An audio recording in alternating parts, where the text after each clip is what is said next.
Well, good morning, everyone, and welcome to our next session in the experts panel here with employee ownership. For those of you that don't know me, my name is Michaela Costello, and I am part of the EOA board and also work at CSL. And I'm very pleased to introduce today in what is our third session in our experts panel. So, as you're aware, in the past, we definitely leverage our panel of experts to provide some education to our EOA network, and we're the voice of employee ownership issues and really encouraging productivity through employee ownership. And then we have our lobbying piece in terms of ensuring that the regulators and legislators are keeping employee ownership front of mind.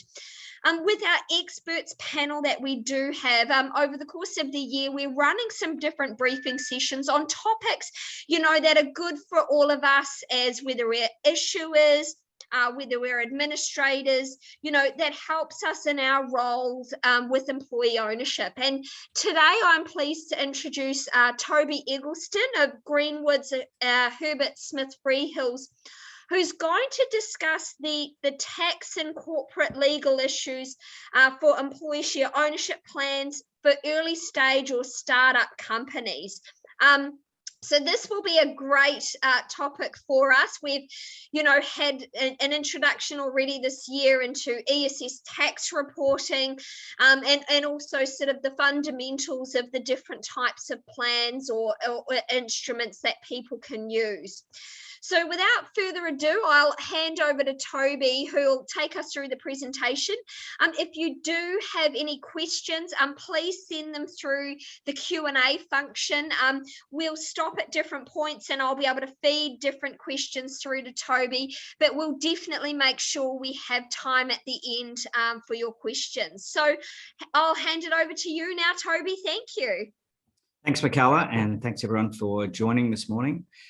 So as Michaela said, we'll sort of be running through the tax and corporate law issues for ESOPs for early stage companies, and that's startups that qualify for the government startup concession, as well as companies that are still private but in their later stage and can no longer access those concessions and what we're seeing in the market there.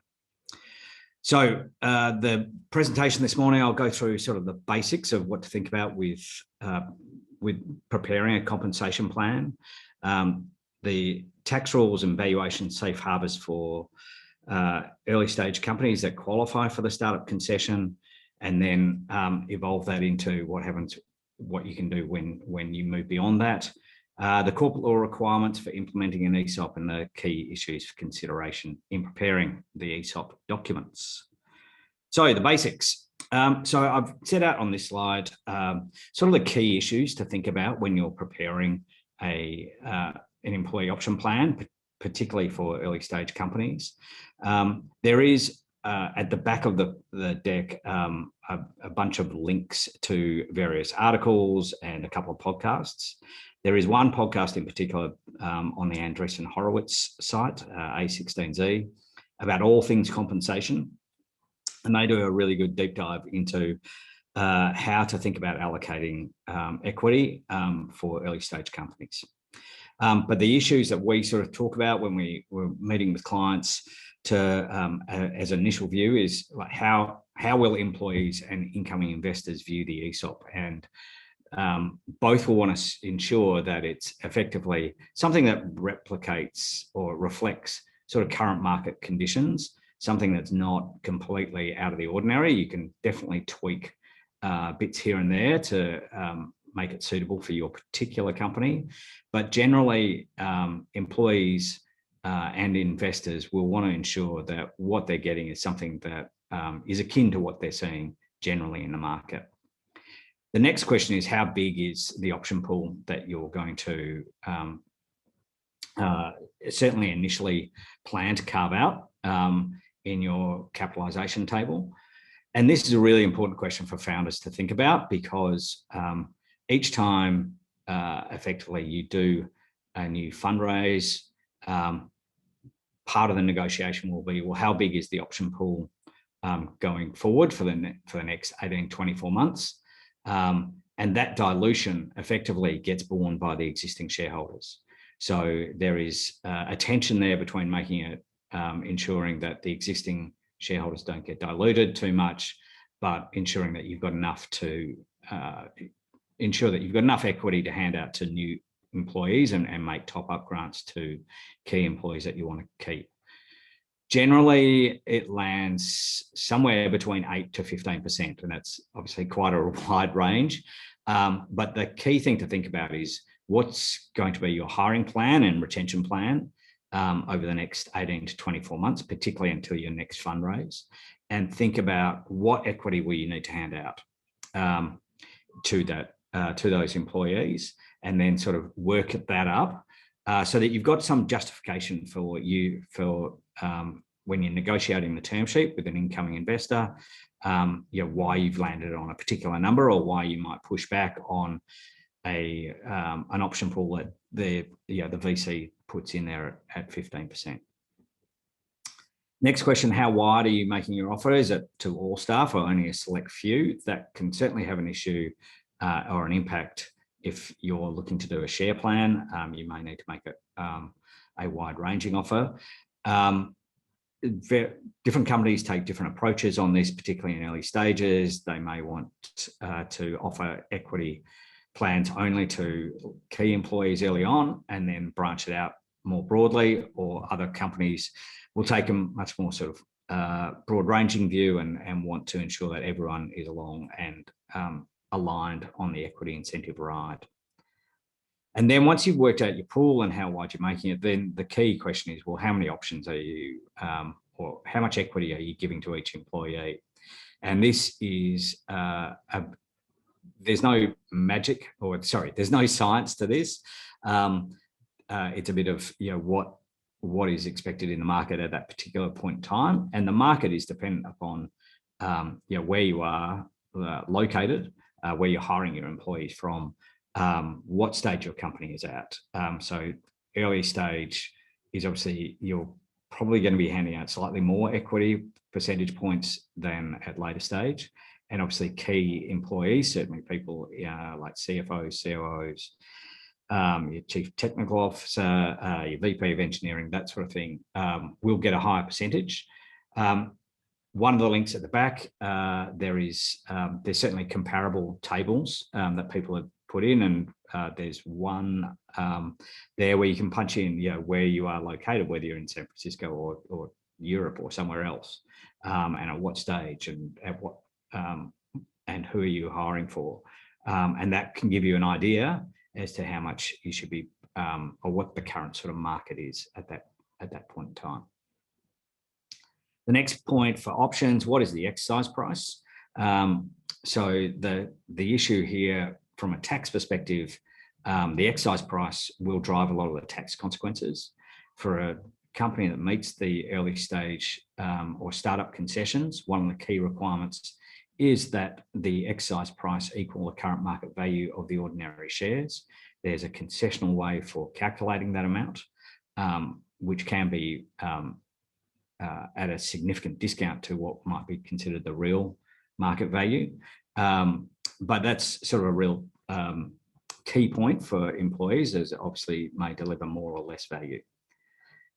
The next thing to think about is the vesting conditions. That is, how long does someone have to, or what do they have to do to earn the right to exercise the options or keep the shares? Now, the typical vesting condition or vesting arrangement is there's an initial grant. It lasts effectively for 4 years, or there's a 4-year vesting period, and typically it has a 12-month cliff. That is, if someone leaves before the first 12 months, they don't get to keep any of their equity. That is all effectively unvested and it all just lapses. Once they hit that 12-month mark, 25% of the equity vests, and then it usually vests pro rata, either monthly or quarterly thereafter over 4 years. Now, there are developments in that space depending on certainly the later stage, and I'll get into this. that whether you're looking at a shorter period, whether you're backloading that vesting period, so that is you get a smaller amount rather than 25% vesting, and at the first 12 months, it might vest 10% at the first year, 20% the second year, 30% the fourth year, and the final 40% vests in that last year. And the idea of that is to encourage people to stick around for the long term and not just leave after 24 months with 50% of their equity. Certainly that was Snapchat used that, Amazon has used that. There may be, I think there's a bit of a pushback towards using just a general shorter vesting period, but that's sort of things to think about. Next is what happens in the case of an exit. Does the board accelerate all options? Usually the way we draft that is that's at the board's discretion, and certainly in the Australian market, we typically see a fair chunk, if not all, of the unvested options accelerating at an exit, but that is something to think about. The last point, second last point, what happens when someone leaves? If they are, now typically the standard there is if someone leaves, their unvested options all lapse, they generally keep their vested equity, or that might be bought back at fair market value. If someone is a bad leaver, and by bad leaver I mean they've committed fraud, or it's some sort of offence which is allows the company to immediately sack them. There may be circumstances where you think about that they may lose their vested equity. There is an issue there about whether that's possible and may breach the rule against penalties and forfeiture, but that's something certainly to think about and discuss with your legal advisors. And then finally, communication. How you want to communicate the offer makes a huge difference in how employees value the options, the equity they're giving or they're getting. Some may see it as just a pure lottery ticket. Others may see it as something that has real value. So the communication piece around that is really important. Again, there's one or two links at the back about how you, with some sort of examples that have been used in the US as to how companies have communicated the offering when someone signs on or when they're doing a grant, and you can look at that for guidance. So tax issues for qualifying startups.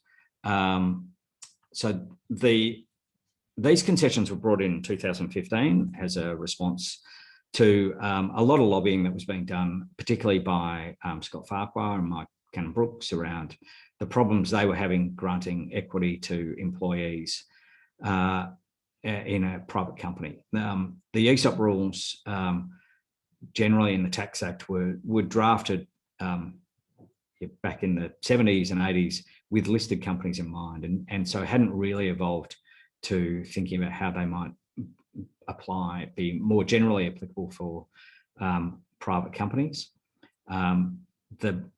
So the 2015 reforms were a long time coming, but they're very concessional and really well worth accessing for the benefit of your employees if you can get into them. So the basic structure of them is it applies to issues of options and shares. And if the qualifying conditions are satisfied, then effectively the employee isn't taxed on grant, vesting or exercise of the options or cessation of employment. They only pay tax on sale of the shares, or in the event of, for example, an exit, an M&A transaction, options may be cancelled at fair market value by the company. And provided the options were issued at least 12 months prior to the sale, the gain will be reduced by the 50% CGT discount, regardless of the time of exercise. And that's a really important concession that the government gave. So effectively, if the company meets these criteria and the option grant or the option/share grant meets the relevant qualifying conditions, effectively the maximum effective tax rate the employee pays is 23.5% on their gain, which is obviously a far better result than being taxed at up to 47%. So the key conditions are meeting the startup criteria for the company. So there's a bunch of tests that I'll run through there. Determining the market value of the ordinary shares, and also meeting the other relevant criteria.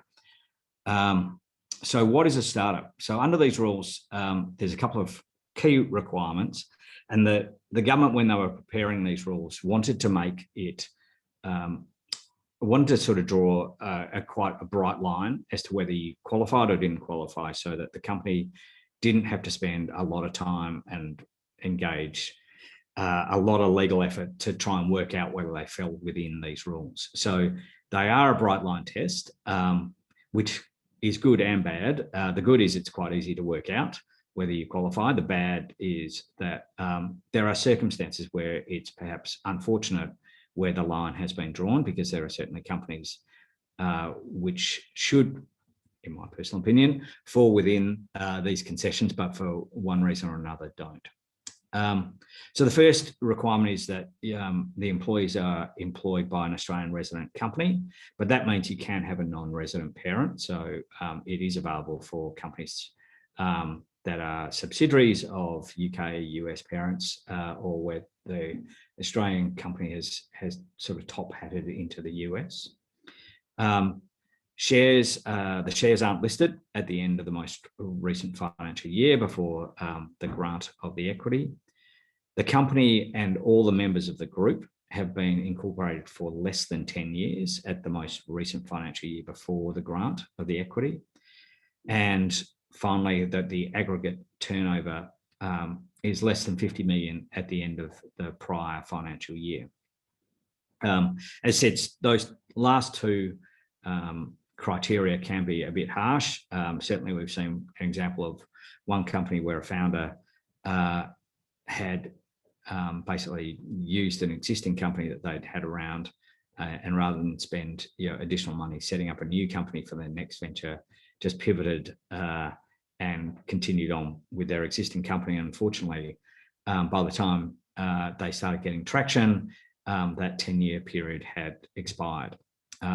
Similarly, the aggregate group turnover, the term aggregate group turnover is defined in the small business tax concessions. That can be quite complex calculation if you've got someone who holds, in working out whose turnover you have to include. But for this can also be problematic for companies if they're doing e-commerce and actually bringing that turnover of the product onto or into their books, and then including the sales revenue as well as the purchase price, as opposed to just the margin. So there is potentially an issue there. So if you qualify for that, you meet those criteria, then you sort of look at the next step, which is, well, are you going to do an option plan or a share plan? And there are different requirements for each. Generally, in almost all circumstances, we see companies go down the using options rather than shares. The reason for that generally is that it's much easier to deal with people who leave with options, because when someone leaves, their unvested options just basically automatically lapse by operation of the terms of the option agreement. Whereas if you grant someone shares, they're on your cap table, and if they leave partway through the vesting period, you have to buy those shares back and get those shares off that person. And that's a more complex arrangement for both a corporate law perspective, and also there are tax complications that can arise with that. So it is much easier just dealing with option plans, and I'd highly recommend you go down that path. So the key criteria are the exercise price for options must be at least equal to the market value of the shares at the date of grant. And as I said, I'll discuss how you calculate that below. The options are to acquire ordinary shares, so they can't be a sort of special class of shares. Immediately after the grant, the employee will not hold a beneficial interest in more than 10% of the shares in the company, assuming that all of his or her options are exercised. This is problematic if you are looking to readjust equity between founders, or you need to bring on a co-founder and issue them equity. Unfortunately, despite lobbying, the government as yet hasn't moved on this point, but that is a really key issue to ensure that if that a particular employee won't go above 10%. Just to be sort of 100% clear on that, if there is someone who goes above 10%, that doesn't blow it up for everyone else. It's just that particular employee won't get the benefit of the concessions, and they will be taxed immediately on the grant of the options up front. The final requirement is that the options and shares can't be sold for 3 years unless they either cease employment or the ATO exercises discretion to waive this requirement on a whole of company sale, or the company undertakes a restructure and basically the employees get matching options in the new company. So you're doing a top hat restructure, putting a new holding company on top and exchanging everyone's options in the existing company for shares in the new company. This 3-year requirement is a pain, and we pointed that out to the government when they sought to bring it in 2015. Again, it's fallen on deaf ears so far.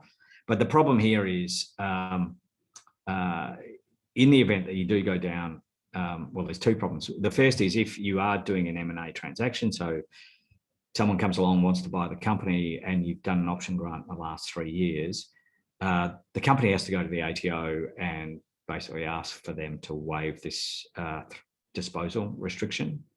And that can take 6 to 8 weeks to get through, and it costs the money of someone, your tax advisor, drafting a private ruling request to the ATO to get them to waive it. It doesn't actually really achieve much in my perspective, but that's just my personal view. The other area where it can be a pain is that it stops secondary sales for employees who've potentially received options in the last 3 years, and you've got as part of a new fundraising, you are doing a secondary sale for employees. Effectively, it bifurcates who can participate in that secondary sale. One final thing I'll mention is the definition of who can participate and who is an employee for these purposes.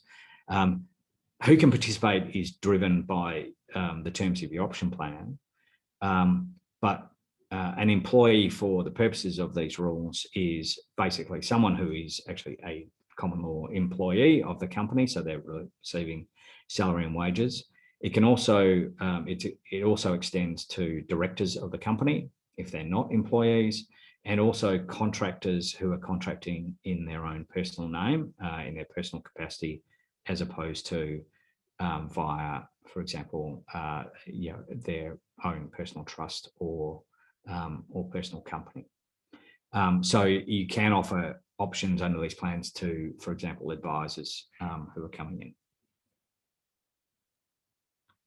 As far as if you want to go down a share grant, and this may be appropriate if you are bringing on sort of a co-founder and you can get them up to 10%. The conditions are pretty much the same, but there are 2 differences which are sort of set out in the first two bullet points there. The first one is that the shares are issued at a discount of no more than 15% to the market value, as opposed to options where the exercise price has to be at least equal to the current market value. The second point there is that the share of, well, at least 75% of the employees of the company have had the opportunity to participate in a share or option plan. Now, permanent employees is effectively people who've been with the company for at least 3 years. So if you're an early stage company, you actually may not have any people who've been with the company for 3 years. So this may not be difficult to satisfy, but it certainly can be for later stage companies. As far as determining what the current market value, sorry, Michaela, did you want to jump in there? I was going to pop in and say, if you needed a break to grab some water, we have had some questions come in that we could stop and take now. So I will give those questions to you. So the first one is great info. Thanks so much. Read the 10% ownership rule. Have you seen situations where an employee is offered options under the startup concession initially, but then where further offers are made outside of the concession due to the 10% threshold not being met for those offers?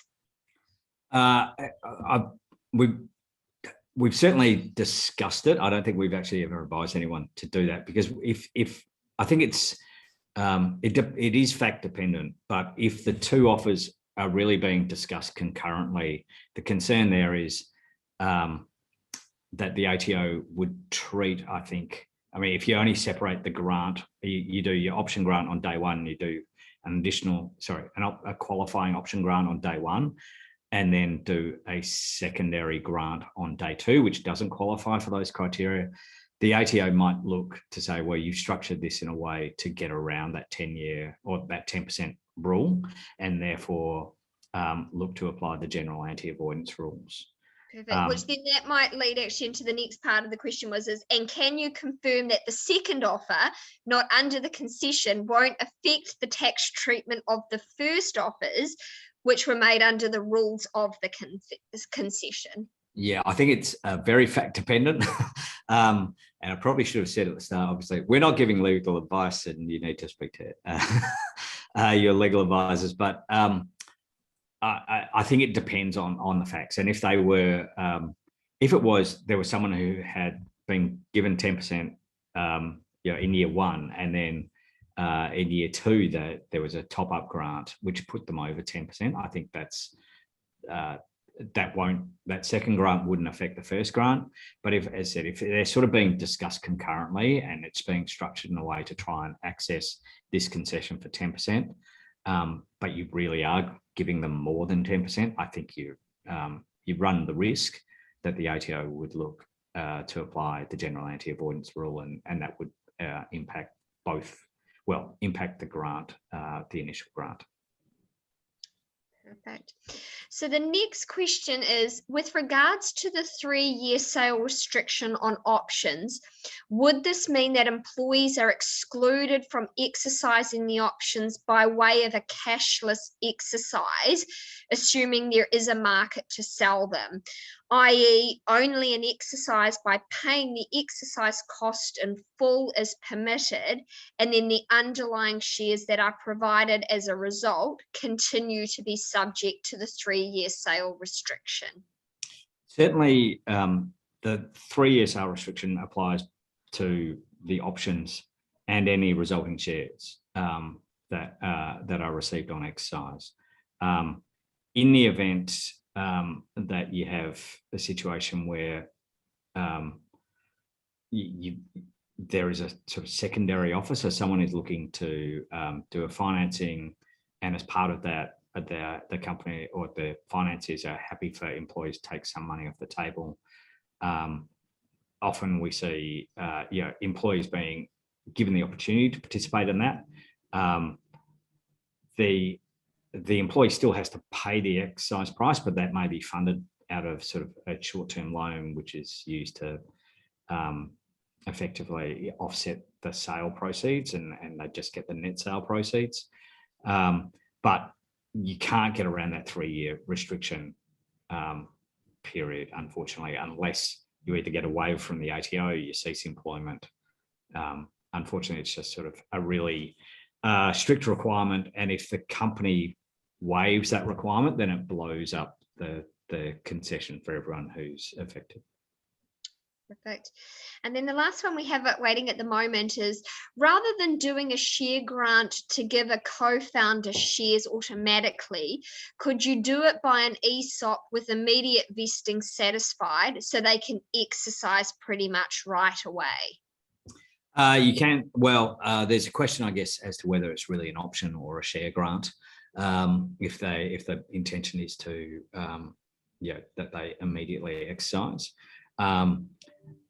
once someone's got the shares, you're going to have to deal with them if they're sort of still subject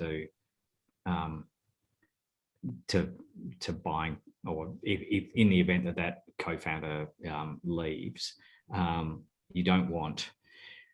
There's a whole separate subject about founder vesting and how to structure that, and that can be, there are ways to try and mitigate or structure the transaction. If you've got 2 or 3 co-founders and one leaves, and they take and retain all their equity, even though they've only been there, 12, 18 months, that can have a real adverse impact on the ability of the company to fundraise in the future. So you want to be able to get that back, certainly an uninvested part. So I'd just be careful about thinking about ensuring that, or giving people unvested equity. Perfect. So I will hand back to you now for the continuation of the Safe Harbour valuation methodology. Okay, thank you, Michaela. So as part of the changes to the rules in 2015, the government brought in also a methodology or a Safe Harbour calculation concession to enable companies to determine the market value of the ordinary shares. And this was designed so that companies didn't have to go and get a valuation report, spend $10,000, $15,000 getting a valuation report each time they wanted to do a share grant. And not only is it quite straightforward to calculate, but it's also, it can be quite concessional, particularly companies that sort of, in a burning cash, investing in intangibles, and burning cash. And so you can get to the point where the ordinary shares under this methodology don't actually have any value. So the way to access this concession, companies must have been incorporated for less than 7 years or have less than $10 million in turnover in the prior income year. They haven't raised over $10 million in capital over the preceding 12-month period. So that's looking at both debt and equity, and that they prepare financial reports that comply with accounting standards under the Corporations Act. The next step is, so if you meet those requirements, then you go through the calculation methodology, which is you look at the net tangible assets of the company. And at this point, we're talking solely about the company that makes the grant. And you look at those accounts. You just basically pick up the balance sheet, and it's the standalone balance sheet as opposed to a consolidated group accounts. If that company, if it's sort of a holding company and it's an operating subsidiary. So you're looking solely at the holding company's accounts. You look at the net tangible assets of that company. So you got the assets, you take off the liabilities. You reduce that amount by the return required by the liquidation preference on any preference shares on issue at that particular time. So if the company has raise money from venture capital, typically the VC fund will require to be issued with a specific class of shares, which enable them to have what's called a liquidation preference, which effectively gives them the option to either add an exit or a liquidation of the company or a sale of the assets of the company. Effectively gives them the option to either receive the amount they paid for those shares, or they can convert into ordinary shares if that gives them a better return. So the step 2 amount is, let's say you've raised $5 million from a VC fund that has a 1x liquidation preference. That means they get the choice to get their $5 million back in the event of an exit. You take that $5 million off, and then whatever's left over, you divide by the number of ordinary shares on issue. I've also included there and participating preference shares. We don't generally see this in the Australian market anymore, where VCs also basically get their liquidation preference and then can participate. on at the ordinary, on a distribution of the ordinary shares. But if you do have participating preference shares, you can take those into account. So that's a lot of words. Hopefully this example will make more sense. So let's say a company raises $5 million at a Series A for 20%. So post fundraise, we've got 200 A-class pref shares with a 1x non-participating liquidation preference. And that entitles them to their $5 million back, or they can convert into 20% of effectively, or 200 ordinary shares at a later date. And we have 800 ordinary shares on issue. So 4 months after the fundraise, the company puts in place an ESOP. Step one, let's say we've got $4 million worth of tangible assets. So you disregard any capitalized software development, IP, etc. You ignore the intangible. So that $4 million of tangible assets generally will just be either cash or an investment in a subsidiary. Let's say it's got $1 million worth of liabilities. So the net tangible assets, your step one amount is $3 million.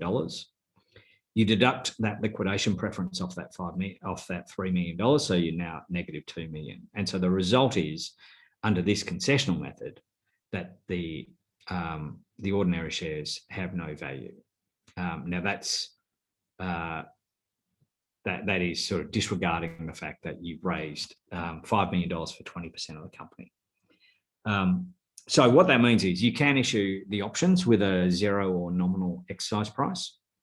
And there's no standard way that companies do this. They have a choice between, and this is sort of, it's a minimum exercise price. There's a balance between providing employees with the maximum upside, and you probably don't need to issue as many options if you choose to use the zero or nominal exercise price, versus what you're trying to achieve out of your option plan, which is generally to incentivize future growth of the company. So the company can choose to set the exercise price at a more realistic ordinary share price.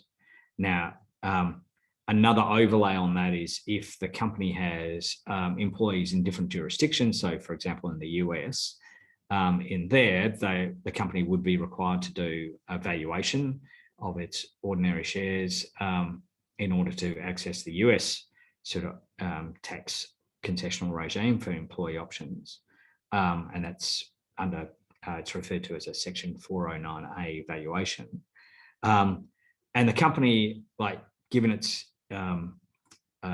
US employees would have to pay this higher exercise price, may decide that that's the appropriate way to deal with all global employees, and set the price at that level for all employees. Alternatively, it may be happy to say, well, we do the best we can for each jurisdiction, regardless of where employees are, and there are a whole bunch of other factors that go into determining compensation, and people in the Bay Area in San Francisco will get paid more than a developer in Melbourne, for example.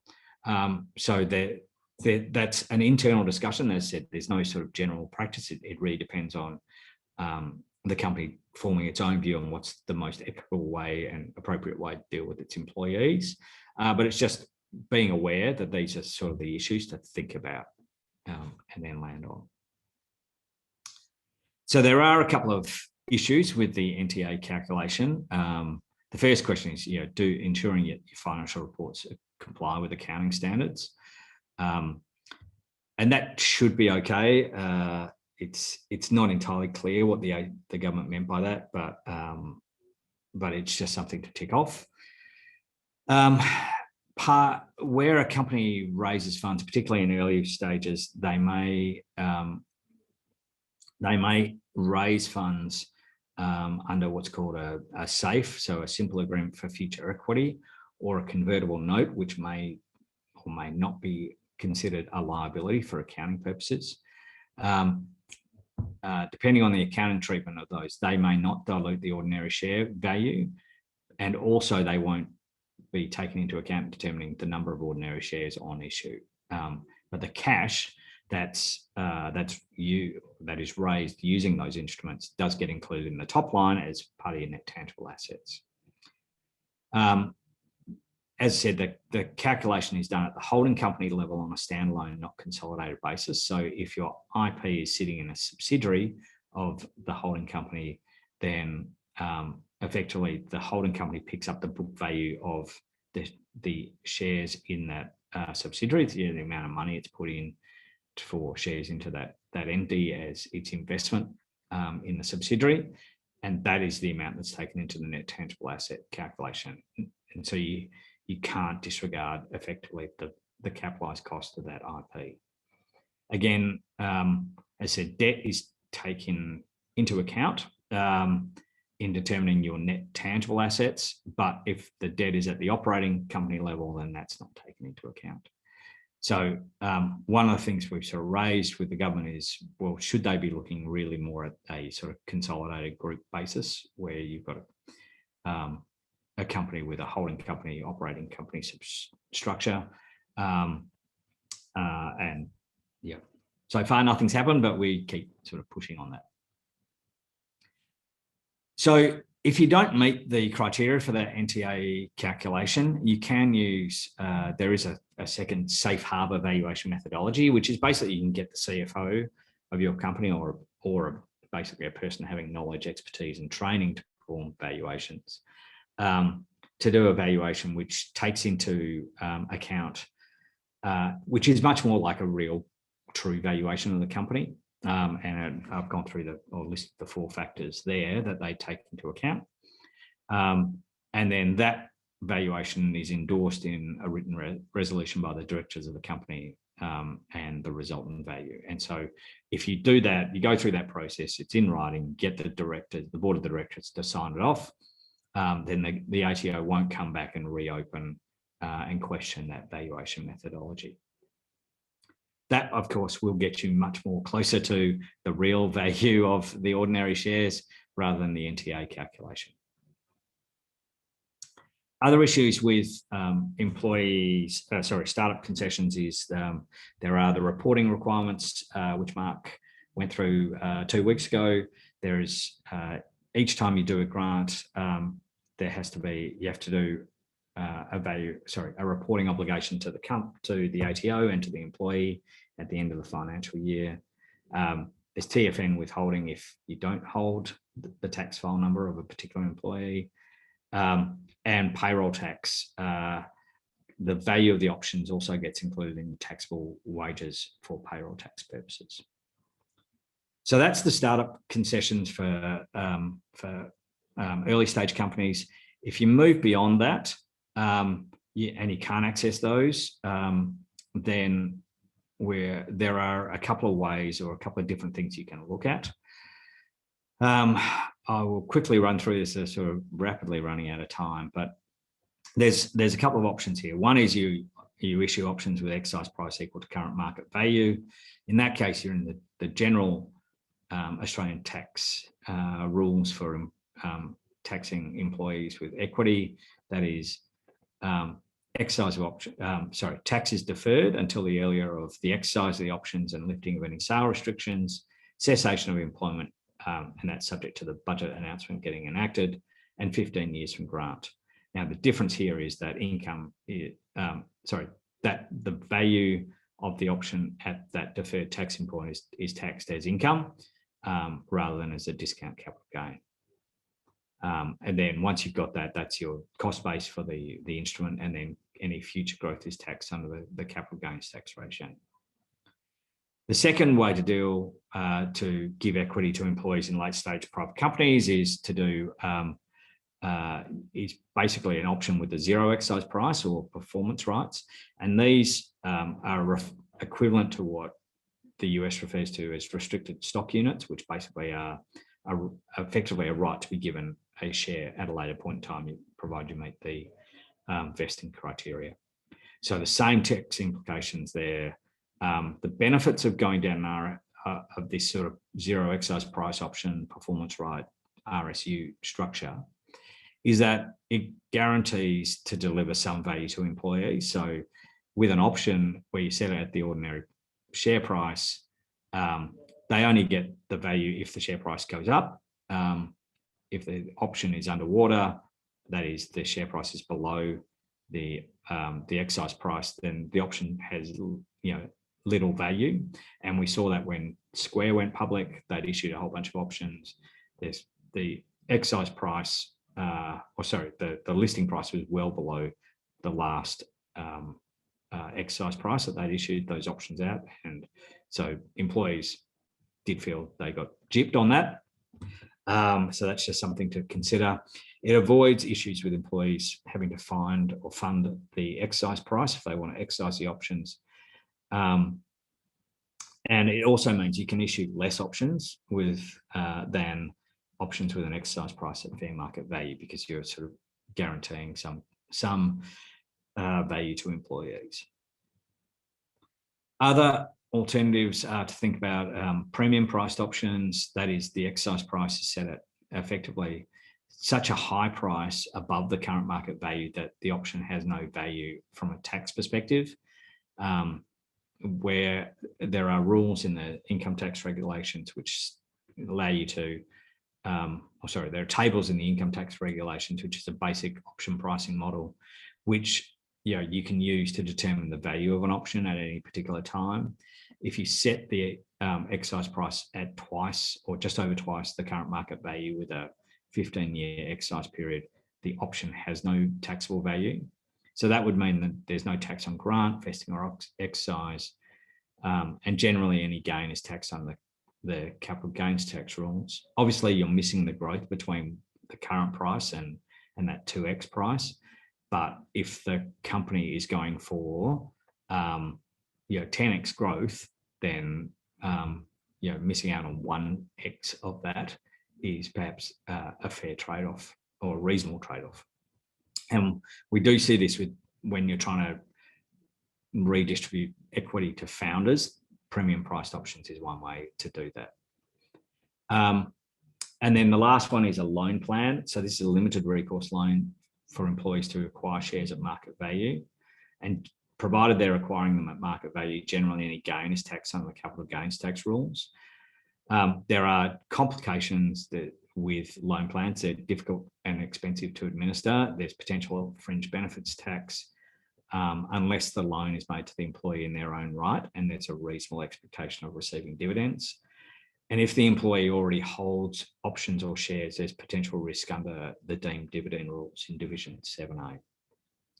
So those are sort of the alternatives. What we're seeing in the market is for later stage companies is vesting schedules, or companies are experimenting with vesting schedules, or just doing 1 year grants. So a smaller grant, but you get one each year. And the benefit of that is it enables companies to tweak the amount of equity they're granting to employees to really reflect whether someone is performing or underperforming.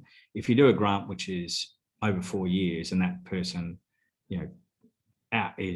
really steps up, unless you do a sort of top-up grant, then their equity may be sort of out of whack with what the benefit they're really delivering.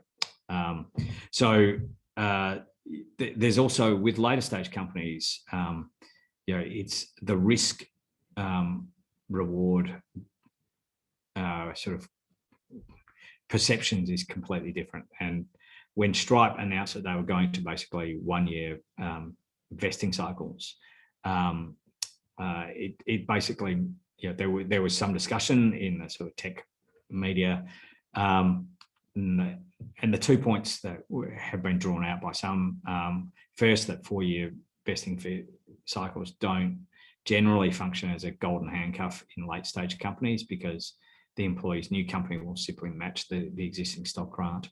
And second, anyone that joined Stripe in the last 5 years wasn't really taking a risk because the company was already highly valued.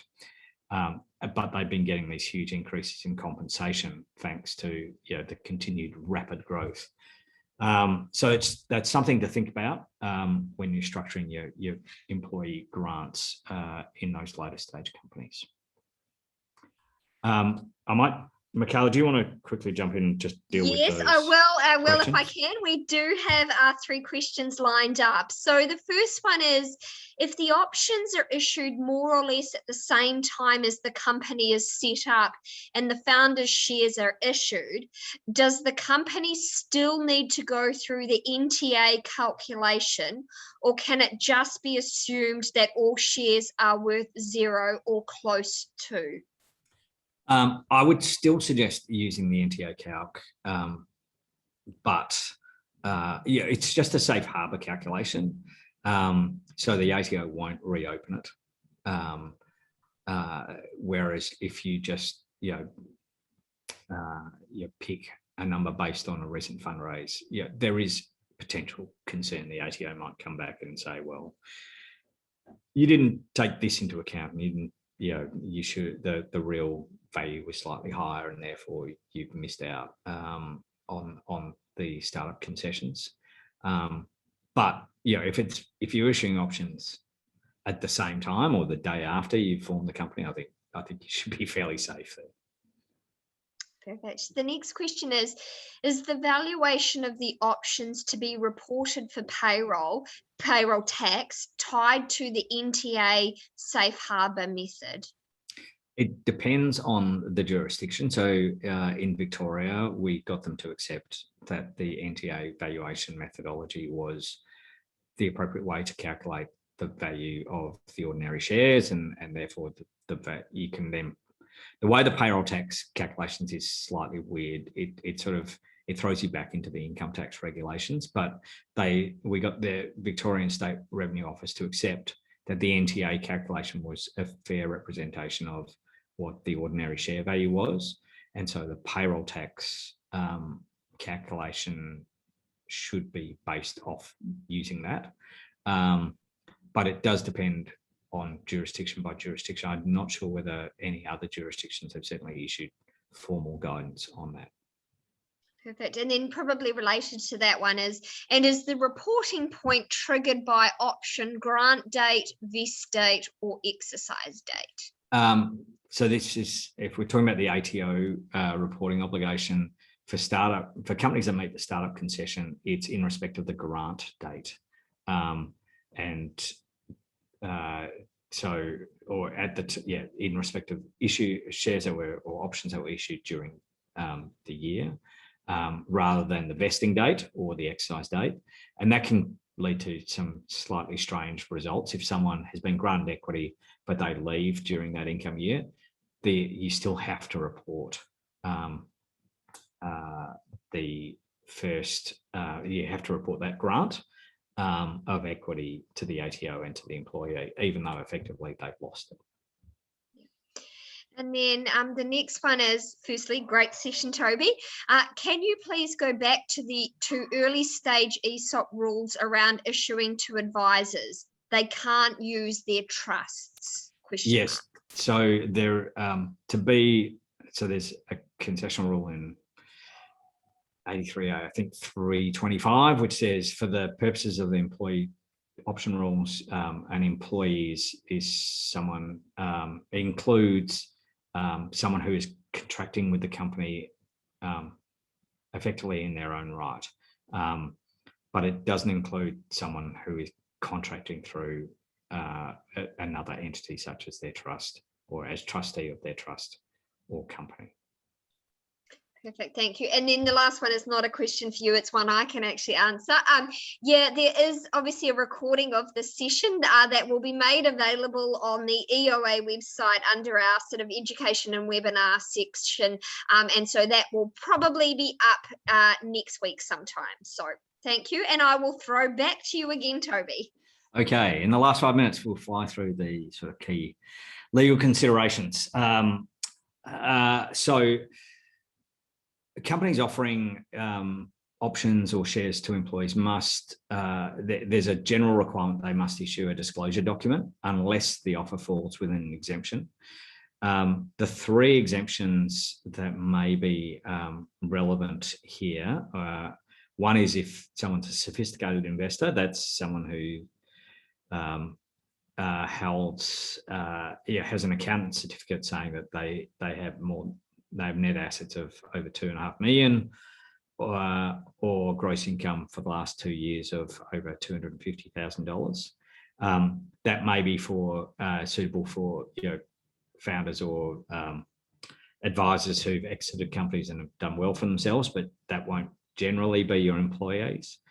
The next exemption is senior managers. So someone who's a senior manager is someone who's concerned in or takes part in the management of the company.